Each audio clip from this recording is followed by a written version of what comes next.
Hey, it's Brett. Thanks for stopping by or returning to my channel. So today I want to do a August wrap up.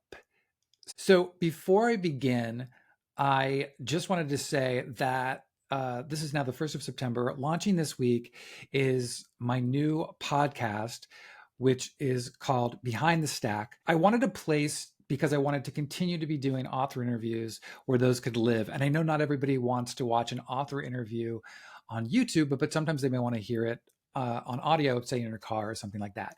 So that was kind of how this was born. But it's not just going to be author interviews. I plan to do bookish chats and have friends on and guests. It's going to kind of evolve. So I hope you would join me on that. It is available on all the podcast platforms. I almost didn't get that out. So yeah, check it out. You can also go to the link below in my bio, which will have the website, which will list all of those things. But I'd love it if you checked it out. I would love it if you subscribe and follow. And thank you for this commercial public service announcement. And now let's get into the books. So I read 11 books this month, most of which I liked. Some of them I loved. I thought I would start with three of the Booker titles that I read this month. Now, at this point, I have three and a half left. The half is I got 48% into Creation Lake and had to put it down. I don't know if it's me necessarily. It could have been the time that I read it, but I was really struggling with it. I just wasn't connecting, and I wasn't feeling like, oh my gosh, I have to get back to this. And it wasn't even that I was necessarily bored with it. I just didn't find myself drawn into it. And I had other people I know that were reading it and were like, oh my gosh, it's amazing. It's like my favorite on the Booker list. So I feel like I'm going to go back and read the rest of it. I will certainly do that if it makes the short list. And I feel like it's probably going to make the short list. But for whatever reason, so far I've just struggled, but I'm not adverse to going back. Now, the first that I did get through was Orbital by Samantha Harvey. I really responded to this. It's a slip of a novel about 6 cosmonauts and astronauts on a space station doing one last mission, and they're orbiting the Earth. It's really fascinating. I read this almost in one go in the car. I wasn't reading while driving, somebody else was driving, but I was in the car for like 3 hours. And so I was just reading this, and I happened to put on some ambient music on my earphones while I was reading, which I think totally set me up for success and put me in this headspace of these people that were, you know, weightless and floating in space. This kind of meandering meditation about existence and lives and living and Earth and what does it all mean. I would not say at all this is a plot-driven novel in any capacity. I wouldn't even necessarily focus it and say it's a character study, because it's not that either. What it is really to me is it's a meditation about existence. It's about life, and so much of it is about the beauty of the Earth and this world that we all inhabit. It really worked for me. Is it absolutely a favorite of mine and hope it's on the short list? I don't know yet, because I haven't completed everything and I have to look at it all together. But I did really, really like this. Next was Ann Michael's Held. So I don't know, all this traveling. I read this on a plane about 2 weeks ago. I had to open it before I started this video today to even remember what this was about. Here's what I remember. And when I read the Dust Jacket, I was like, oh yeah, it's really beautifully written. I was very captivated for like the first 100 pages. This is not very long at all. It caps out at around 220 pages. But it doesn't bode well that I don't remember much to tell you about it. And so I don't. And so I won't. And so I can't say, wow. So this for me is not a shortlist book. This is probably something that could warrant a second reading, but I'm not the person who's going to give it a second reading. I don't have the patience or, frankly, the time with everything else out there. So this will not be making my Booker long list. I know some people who have loved this. I am not one of them. Okay, the final book in the Booker trilogy for me this month was Enlightenment by Sarah Perry. I I really loved this. I loved this so much. And I listened to about half of this on audio, and I wanted to just check. But Alex Jennings is the actor who reads it. He was fantastic. I've never heard anything that he has read before. He's a established British actor, just fantastic, incredible voice. So I kind of went back and forth. She's very verbose, and I remember this now from reading The Essex Serpent. And her writing is gorgeous, but it's a little florid. And by that, I just mean there are moments that, despite this being almost completely contemporary, it's not present day, but close to it. It feels like you're reading a Victorian novel at times. Um, and even there are moments that it would jar me because suddenly there would be a reference to headphones or a cell phone, and I'm like, wait, aren't we in the 19th century? So bear that in mind. But it's beautiful writing, and it's I I, I would say it's romantic writing, and that again is what I remember from um, the Essex Serpent.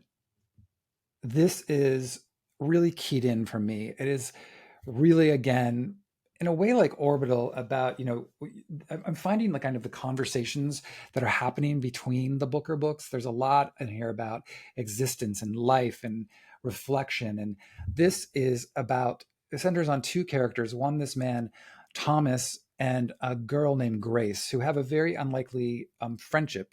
She's very young and he's older. He is a journalist who goes to investigate this missing woman and who she was and how she is tied into potentially a comet. And so it goes into astronomy. There's a lot in here about religion uh, and faith and versus science. I thought it was just really, really beautiful, the whole thing. Um, I don't know if at the end the payoff was 100% for me, and I felt like it was building towards something that I thought was going to be a little more monumental. So that was my only reason that I wasn't like, this was, the best thing and my favorite thing. However, I hope this is on the short list. It's one of my favorite of this group of Booker books that I've read so far. So there you go. Okay, now these two books I read back to back. Um, Shinn and Bow Rings, The Road to Dalton. Uh, I had seen this and it had been around, and there are a lot of people I've seen in the Bookstagram world talking about how great it was. Had never read it. Well, the sequel was about to come out, so I was like, you know what, I need to get on this. So I happened to listen to this. It's not very long. At the speed I listened to, it took like 4 hours. I absolutely loved it. It all takes place in Maine, this very small town and the northernmost tip of Maine.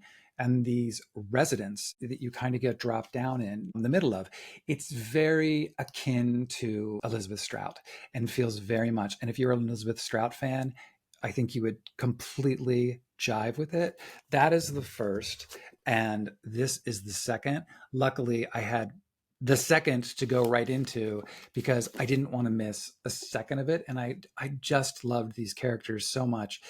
They're just written really beautifully with so much nuance and complication, and they're just gorgeous, gorgeous stories. So I would highly recommend. Also, just a little preview. Shannon will be my first guest on the Behind the Stack podcast. And it was just a wonderful conversation. I love talking with her. So check that out this week. It'll be out later. Anyway, really enjoyed both of these. All right. Next up, Jackie and Me by Louis Baird. I've read so many of his books, and this one I'd gotten last year, and Stephen Rowley had talked about it because his book The Editor also deals with Jackie. It's really, really good. This is when Jackie first meets JFK, and the book is narrated by one of JFK's friends who he kind of wants him to get in with Jackie to help secure getting him Jackie, if that makes sense. And his friend is gay, but he's very closeted and it's not really talked about. It's really great. It's really smart. She's a really interesting character study, as you can imagine. I just thought it was really great and a good fall book, good summer book, a good fall book, just a good book. All right, The Anthropologist. Here I am with my pronunciations.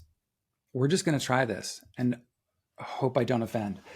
Uh, Savis. This is really simple and beautiful. Two told by it's a couple, and it's the woman in the couple, and it starts with them just looking for an apartment, and that's how it begins. But it's this slice of life that is so intimate and revealing, and you kind of follow them along. And at first, I thought, "Am I going to like this? Am I going to be into this? I'm not sure where this is going." But it almost was like just sitting with a friend as they kind of talked to you and told you about what was going on in their life. And you become more familiar with them and their friends and their life.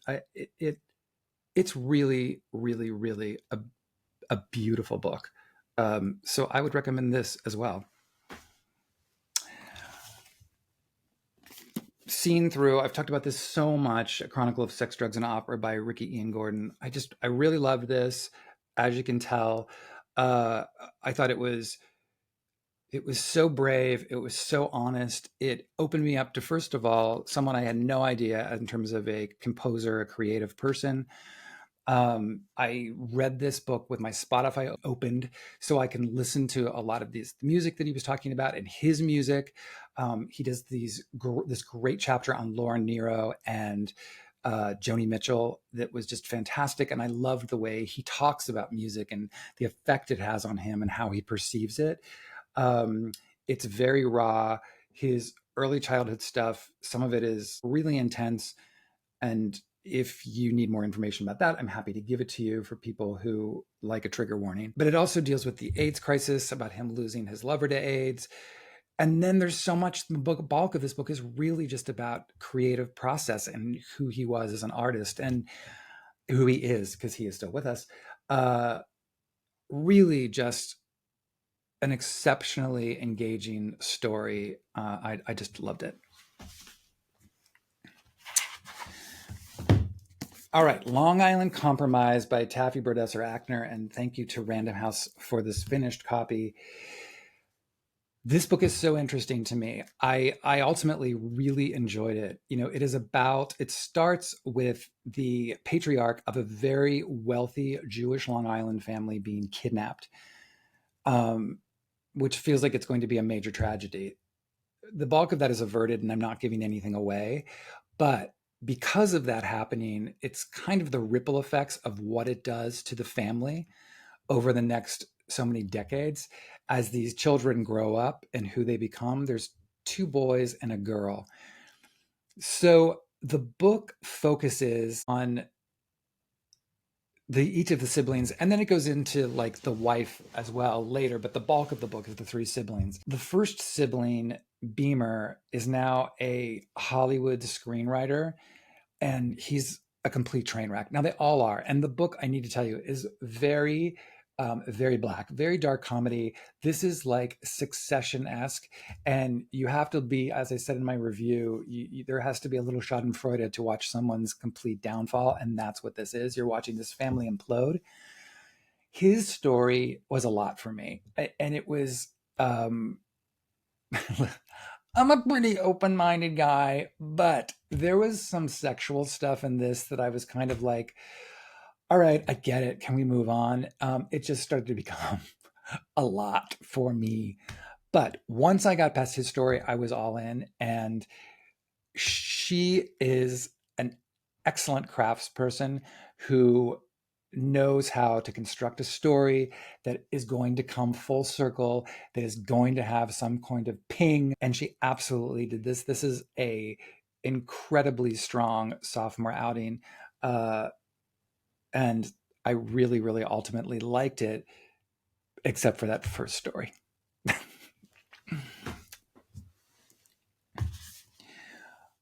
All right, The Rich People Have Gone Away by Regina Porter, and thank you to Hogarth for this. This is about a group of New Yorkers. It begins to center on a husband and wife who go away one weekend and they get in a fight and she ends up going missing.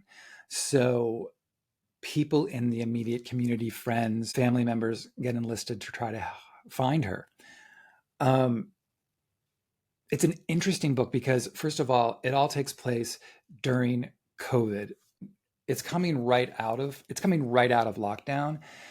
And this is one of the first novels that I've dealt that has, there's been things that have touched on it, but more than any, this novel has really dealt with the COVID thing kind of head on in its narrative. It reads at times like there's a series of short stories, these different characters and couples that have all been kind of threaded together. And it's an interesting thing. It didn't all work for me. Part of my problem with the book was the main guy, Theo, whose wife goes missing. He's so unlikable that I couldn't stand him. And it's not that I have a problem with an anti-hero or with an unlikable character. I love that. But I have to feel like there's something in there that gives us the reason why this person is the way they are, or there has to be something. And I thought he was just an asshole. So that was kind of my takeaway from the book. Ultimately, like, I liked a lot of it. I think she's a really good writer. I've never read her before. And I thought a lot of it was really interesting. Did I love it? No, I didn't love it. Did I like it a lot? Sure. But certainly not one of my favorites of the year. And the final book this month was Say Nothing, A True Story of Murder and Memory in Northern Ireland by Patrick Radden Keefe. This is fantastic. It is so good. I also alternated this with the audio as well, which is really terrific. This was named as one of the New York Times 100 best books of the century. I absolutely understood why. I'm actually really grateful. I never gave this book away because I've had it forever and never read it. And it's just, it just goes to show you will get to those things that are sitting on your shelf that have been sitting there forever, and don't let anybody tell you you won't. But this, it starts with this mother of 10 children being taken from her home by a group of men and disappearing, and she's never found. So a central part of the book is the mystery of what happened to her. But it is also a very in-depth portrait of the IRA and the troubles that existed, the people that were a part of it, and how others were caught up in it. It's an incredible feat of investigative journalism. It is compelling. It reads at times like a thriller. There are people in here that popped up. The actor Stephen Ray, for example, becomes integral at one point in this narrative in the most unlikely way. And when he came up, I was like, wait, what? Also, FX is about to launch this as a limited series in November. So get on this before the limited series, because you're absolutely going to want to read it. But God, what a fantastic book. What a fantastic book. So there you go, 11 books. I hope there's something on there that you might find interesting. Let me know if you've read any of those, how your reading is going, how your week is going. Again, watch later this week. I will be talking with Shannon. And if you don't want to watch, you can also listen on the new Behind the Stack podcast, which is, again, available. The link will be in my bio. Thank you all. Have a fantastic week, and I'll see you all soon.